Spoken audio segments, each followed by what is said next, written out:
వివాదం అంటేనే టక్కున గుర్తొచ్చే కార్యక్రమంలో బిగ్ బాస్ ముందు వరుసలో ఉంటుంది. తెలుగులో ఇప్పటికే బిగ్ బాస్ 7 సీజన్లు కూడా పూర్తి చేసుకొని 8వ సీజన్లో అడుగు పెడుతుంది. ఈ ఏడాది బిగ్ బాస్ 8 జరగనుంది. ఇక ఈ సీజన్ కి కంటెస్టెంట్ల విషయంలో బాగా కేర్ తీసుకున్నట్లుగా తెలుస్తుంది. ఈ క్రమంలోనే సెలబ్రిటీ జ్యోతిష్యుడు పండిత్ వేణుస్వామి హౌస్ లోకి అడుగు పెడుతున్నట్టుగా తెలుస్తుంది. పలు సందర్భంలో వేణుస్వామి చెప్పిన చాలా అంచనాలు నిజమయ్యాయి. ఆ కారణంగా తెలుగు రాష్ట్రాల్లో ఆయనకు మంచి పాపులారిటీ అయితే వచ్చి పడింది.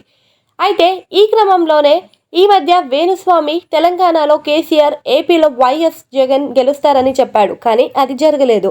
ఆ తర్వాత సోషల్ మీడియాలో జాతకాలు చెప్పడం మానేస్తానని ఒక సంచలన ప్రకటన చేశారు. వేణుస్వామి ఇంటర్నెట్కు దూరంగా ఉండాలని అనుకుంటున్న నెటిజన్లు మాత్రం ఆయనను వదలడం లేదు.